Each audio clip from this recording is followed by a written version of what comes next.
to Season 2, Episode 3 of Cozy Corner. Today we're back at the lovely Goods Cafe, one of the coziest cafes in Wellington. And I'm here with Irene, everyone's big sister, the founder of Prepair New Zealand. How are you? I'm really good. Yeah, I'm excited to be here and to check out this cafe for the first time as well. Yeah, awesome. That's so great. Well, I'm going to start off with a question that's a little bit of our signature question. How did you feel when you woke up this morning? Oh, really? Wow. Okay. How did I feel when I woke up this morning? I was having one of those mornings where I was running really late for everything. I'm a mama, and when you don't get much sleep the night before, it can throw your schedule out. So I've been trying to chase my tail all day, I feel, because of that. True, no, I feel that. Yeah, so, I don't know where to go from here, actually. I have my notepad. Yes. So we can cut things. Oh, totally. Sort of, Yeah, fine. Thanks, Ben. Oh, good. Okay. So one of the things I want to ask you about is I've noticed I haven't known you for that long or like been in that many situations with you, but I noticed that you're so present wherever you are, and like in any situation that you're in, you're really engaged with what you're doing. And I know that you're such a busy person, so I want to know, how do you like keep so engaged in the situation that you're in when you must have like so many other things going on in your brain and in your life? Yeah, I guess the first thing that comes to mind when you say that is I'm a very deep thinker. So constantly I'm thinking and processing things all the time. But I also, and I've probably only realized this very recently, I'm somebody who values taking the time to prepare my mind, but also prepare my heart for any situation that I'm going into. And so that can look like various different things. Sometimes I will write things in my journal as though they've happened, and I write them in the most perfect state so that I almost have a vision for what I'm walking into. When I have a talk or a workshop that I'm going to do, I actually practice that while I'm driving to the location, because by the time I show up, that stuff is almost like imprinted in myself and I'm ready to go. I also think it's just being really aware of the state of mind that you're in, or even just things like the state of my home life, right? So before I came here today, I sat in a coffee shop by myself with a coffee and with my journal, because I know that I've been chasing my tail all day, right? I didn't want to turn up here and feel like I wasn't present for this moment. You've invited me into your space. I don't want to waste your time, right? So I understand that I have to be responsible for preparing myself, my mind, and my heart to be here. And yeah, I guess I just set the bar really high for myself to show up the best that I can in any situation that I'm invited to, because I'm the only one who's responsible for that, right? And I want to make sure that I'm, I guess, operating my life at a level of excellence. And I think that's a good thing, and it can be a really bad thing as well for some people. But I really just hold myself accountable to where I've been called to go. Yeah, that's awesome. Yeah, I think that's also really good advice for, I don't know, I would take that on board, and like visualizing how you're going to be doing something and how you're going to execute something is like, yeah, really good advice for being present in your life. Yeah, totally. Really cool. Do you use that in workshops and things? For myself often, yeah. It was something that I learned. This is a really simple technique that I think anybody could use, and I learned this in my preparation for speaking at TEDx. So you're matched with a coach, and I had an incredible coach, and she said to me, any situation that you walk into, think of 3 words or 3 values that embody how you want to show up in that particular space. Yeah.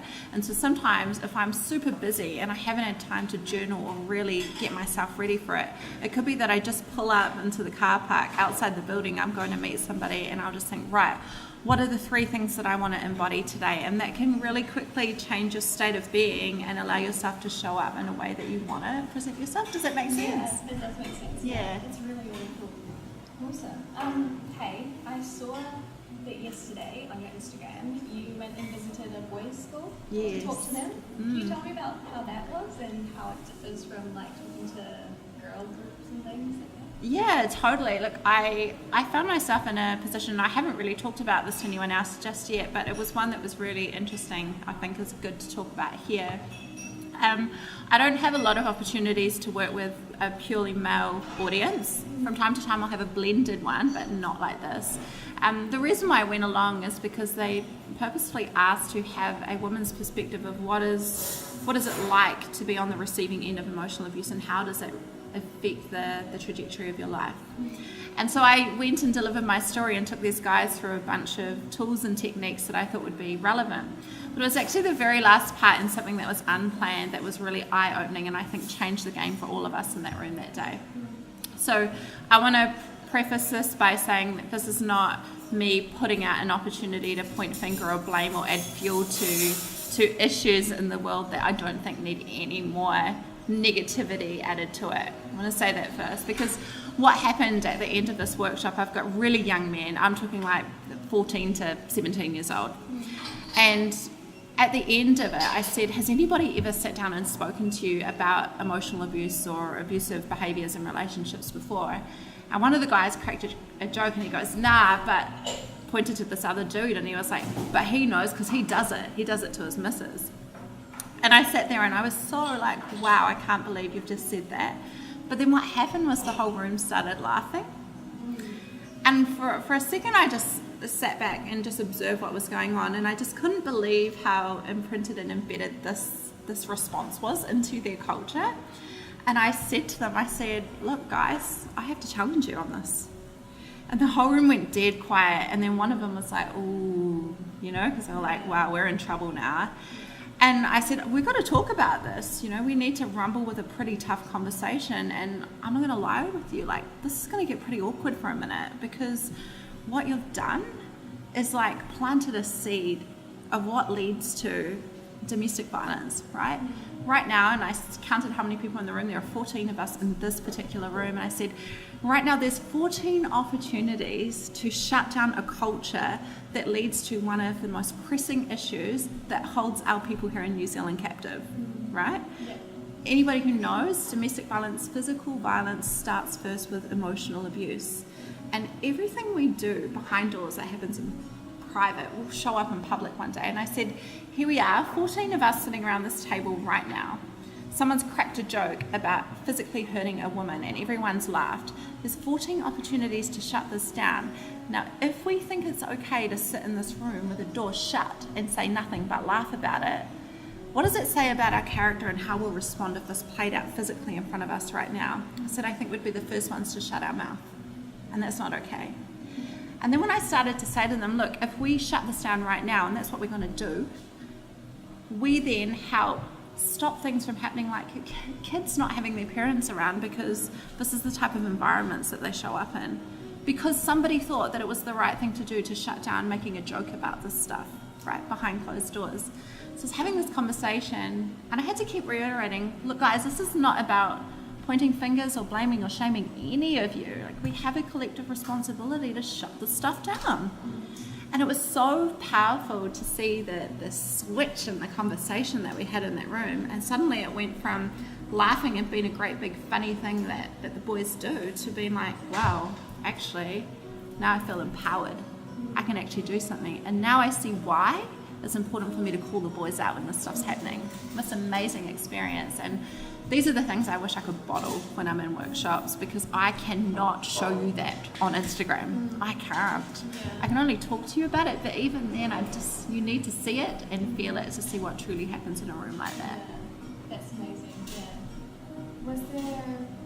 Did you come across any boys while you were working with them that maybe had been the victims of emotional abuse, like where the role was reversed?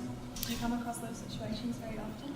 I do, yeah, definitely do. And it's not a foreign thing for guys to reach out via DM to say, hey, I know this is for girls, but I think this is what's happening to me, like, what do I do? And the answers are very much the same. Yeah. Abuse is abuse, right? But in this particular room, there wasn't like an explicit example of a guy who was on the receiving end, but there was certainly elements of relationships where that toxic behaviour was going both ways, if you know what I mean. So it was like tit for tat happening, and it was just this really yucky cycle that they were in, but not explicitly what you've mentioned. Right. Yeah. Okay. So I realised that I kind of skipped over, which we'll put in earlier at the start, I think. Would you be able to give us a quick rundown on what we do at Prepair? Yeah, for sure. So the best way for me to describe Prepair is, it's like the older sister that I needed when I was younger. She would be the honest voice, the advice, the straight up answers, and the tough love that I needed to help me navigate three things, and that was relationships, emotional abuse, and self-love.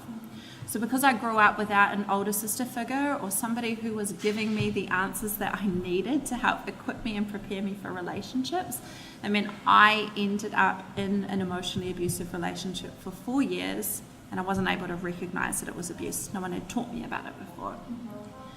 So when I got out of that relationship and I realized that there was a name for this and it was pretty serious, the behavior, I knew that something had to be done about it. That's why I launched Prepair.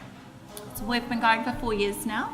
Started as a blog and an Instagram account, and now I do workshops and talks in schools and universities all across New Zealand, and I do lots of work online as well, because I guess I've realized over the years that being prepared for relationships isn't just for the, say, 15 to 17-year-old girls in New Zealand. Actually, we probably all need an older sister figure that helps us with this stuff. So I use the internet now as a bit of a digital classroom to reach more people.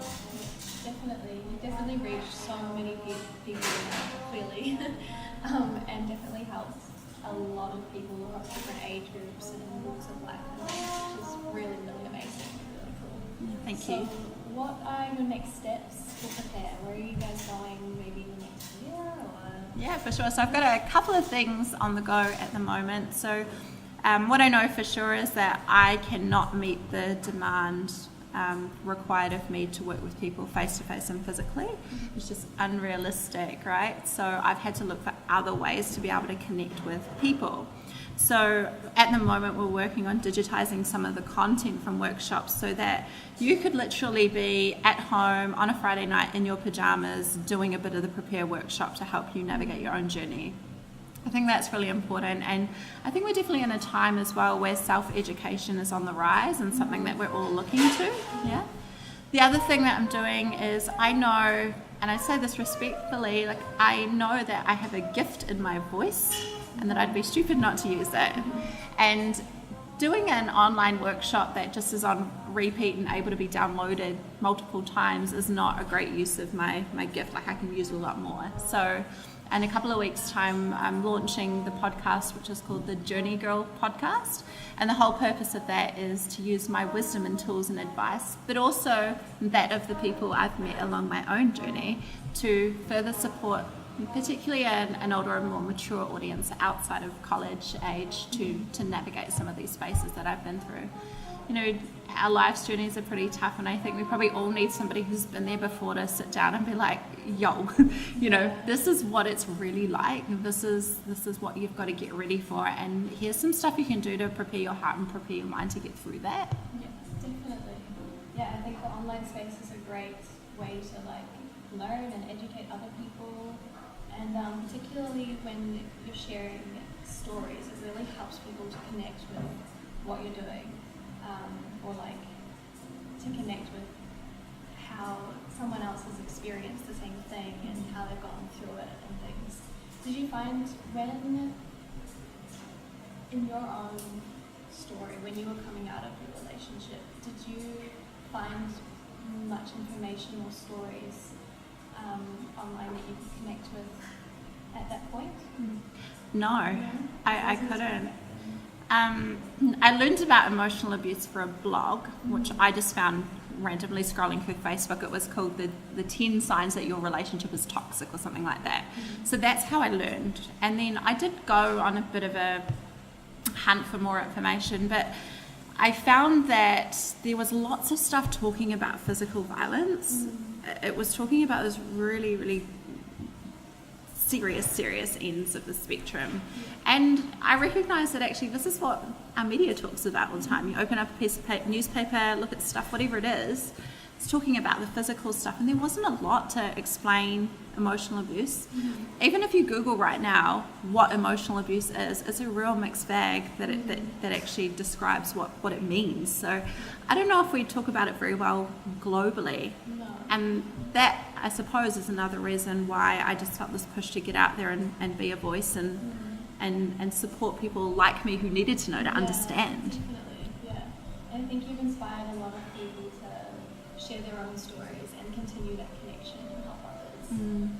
Yeah, that's really, really cool. And what we try and do here at Say So as well is give people that platform to share what they've been through, to connect with others and maybe help someone get through the same kind of situation. So Yeah, I think it's a really cool culture that's like starting to come up now and be very important and impactful in people's lives. Yeah. It's really cool. Awesome.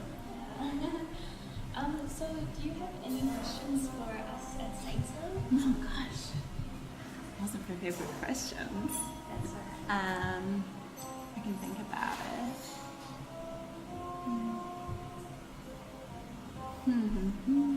What time are we at? 10 minutes. Okay. One thing I'm aware of is that you talked about the storytelling being a big element of it, and I haven't said much, and if you think it's beneficial to your audience, you'll know them better than I do. We can talk more about it if you would find that helpful. I don't know. Yeah, sorry, about your story. My personal story. I don't know if it would be helpful. Actually, that would be helpful, yeah, because we're a storytelling platform, so please, could you tell us your story? Yeah. So, do you just want me to go from the top and you guys just chop what you need?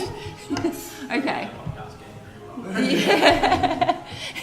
I'm such a newbie at this, so thanks for that. Okay, so I'm thinking the best place to start, I suppose. Yeah, my story, my journey really started about a decade ago now, when I first got into this relationship, and I was young, a teenager. I had no idea what a healthy relationship looked like. I didn't even know what an unhealthy relationship looked like, except for physical violence. I knew that was wrong, and I knew I'd never stand for it. So I got into this relationship not knowing what I was getting into, and you know, I say it really honestly, I was young, and I really thought that having a boyfriend would make me successful. It made me feel like I'd be enough. I felt like I belonged, like I was fitting in. Everyone had boyfriends at the time, and I didn't. And I really felt like I was just looking for somebody.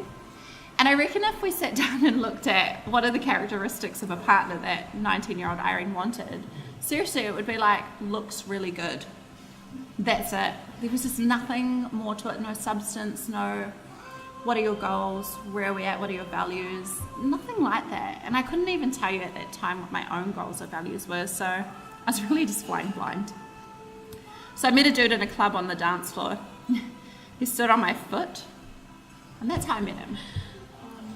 And it's so terrible when I say that now, but you know, that was the state that I was in, having not been prepared and not been equipped. I just looked at him, and I remember thinking, like, you're really good looking. And it wasn't very long, a few weeks later, we were in a relationship.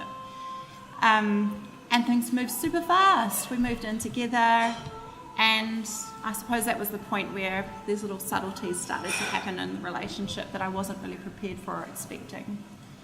It was the stuff like the first time he said to me, hey, are you going to wear tights under that dress? Or who are you doing your makeup for? You've got me. What are you doing your hair for?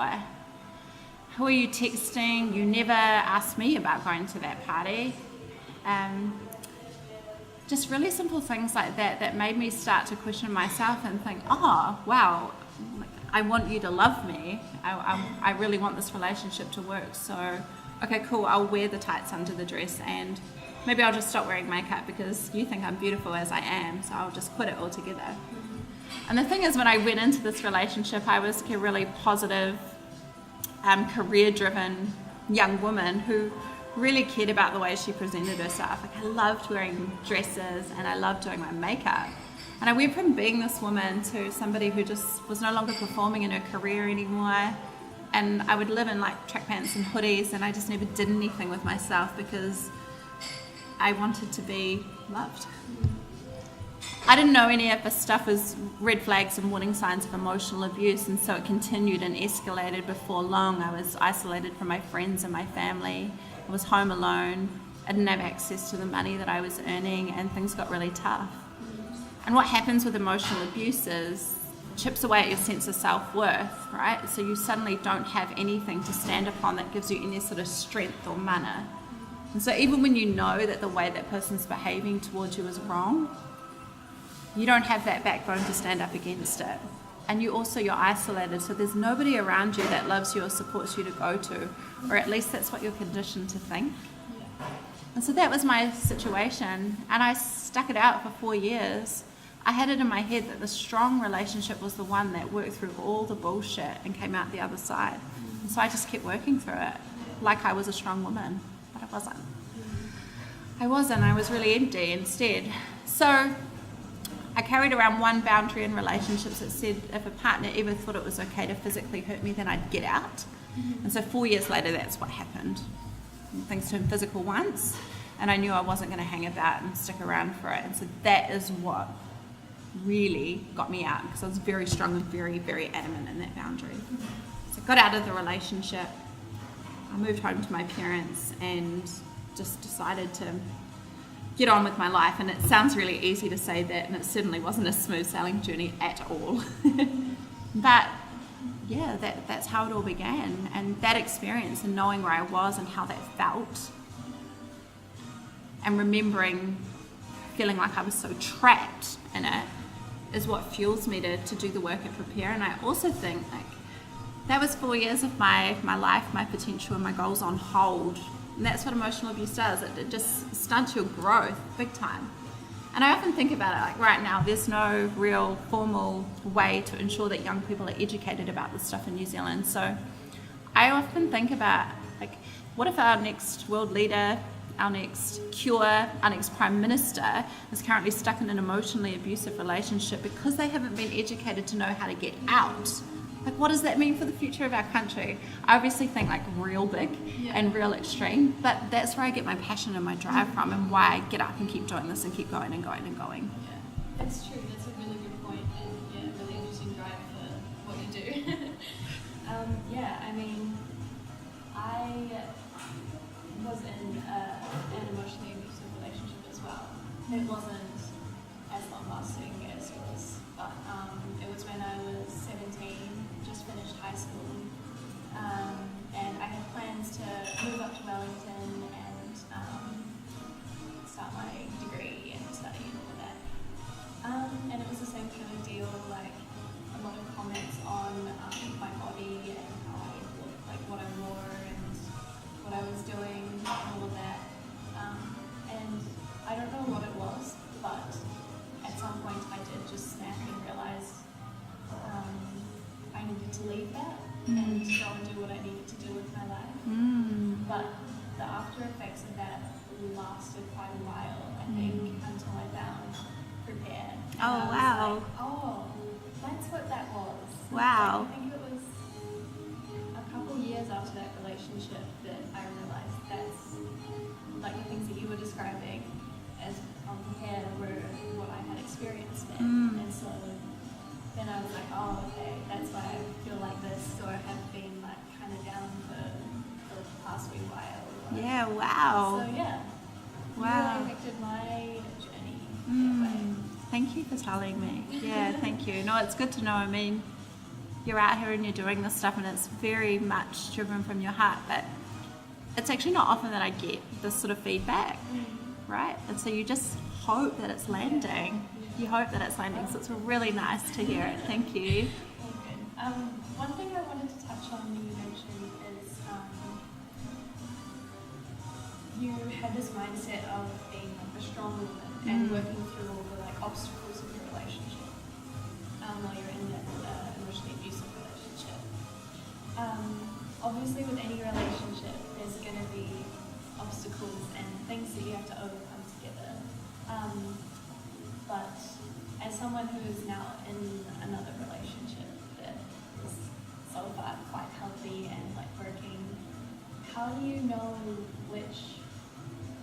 what things to move through and take? Like, is there some kind of like difference where you can see, oh yeah, this is fine and we can work through this in a healthy way, rather than compared to how you would work through it in an emotional relationship?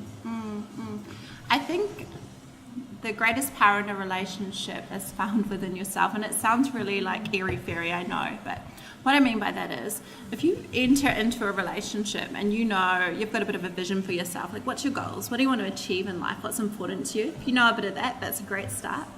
Then if you know what your values are, like what's the stuff that's actually really important to you and that you put a lot of weight and importance on? What are the types of people that you'd like to be surrounded by? When you kind of start to know these things about yourself, it makes it much easier when you and your partner are going into a challenge together to look at that challenge and think, now does this actually align with the truth of who I am? Does that align with my heart? And is this something that I personally am willing to go through in partnership with this person or not? Yeah? So I think you've got to have your own little reference guide or blueprint for yourself personally to refer to first. But then also, and this is a step that I think so many people skip, your relationship needs vision as well. Your relationship needs values and boundaries attached to it too. Like, what are you trying to do together? A healthy relationship is when two people come together and they create something better together, yeah? It's not just about trying to better yourself. It's like, what can you do as a team to create together? And it's not about like launching a business or doing something magnificent in the world. It could just be the simple things that make you feel better and good about a person and like you're doing something great in the world. So I guess that's what we're all looking for at the end of the day, right? But having a vision together means that you're both on the same page and you can kind of refer back to and check in on that stuff as well. I also don't underestimate the power of continuously checking in with your partner, because as you both learn and grow as individuals, what's important to you can start to change as well. And my partner and I always say never underestimate the power of pillow talk. And that's very important to us now that we're parents and we run our businesses. Sometimes it's the best time for us to catch up. Asking those really important questions like, when was the last time you felt supported by me? What's something that I could do to help you achieve your goals right now? What was the last thing that I did that made you feel most loved? Stuff like that taps into something beyond the surface of your partner to give you a bit of an understanding of like, where are we at right now and where's our relationship at? Because when you can understand stuff beyond the surface, when you get to the challenge, you know, like, are we good? Are we solid? Are we ready for this? Or have we got a bit of work to do before we jump in? Does that make sense? Yes, that makes perfect sense. It's a really good description and like, yeah, differentiation between the two relationships. Yeah, it's really great. Thank you. That's all right.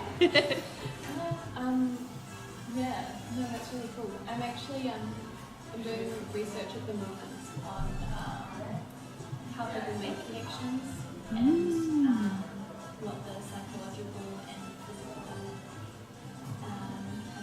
effects are of the lack of connection and having connection, which has been really interesting. So it's really cool to get to talk to you today about that. Any key insights that have popped out so far in the research? One thing I had like kind of come to a somewhat of a solution for is an approach to a relationship, no matter what kind, is after you've done the work and what do I need, what do I want for myself, what do I like want out of life, you come to a relationship asking similar questions. What does this relationship require of me? What can I put into it? What can I give to this? And what do I want from it? I guess. Yes. So instead of thinking too much about what is this going to do for me, is it going to take like all of these boxes for me, you also need to be thinking about how you're going to give into that relationship. Yeah, do I have capacity to invest? Yeah, exactly. Yeah. Yes, yeah, I feel that. I think these are really great questions as well to ask existing relationships, even friendships, even the ones that you've been in for years and years and years and years. Like, it's important to do a little bit of inventory to see, like, you know, is this supportive of me or not? Yeah. Yeah, it's important to do that. Yeah, for sure. It is. Are we at time? Well, okay. Well, thank you so much for coming and talking to me today, Irene. Yeah, and we'll keep up with what you're doing. Yeah, totally. So excited to see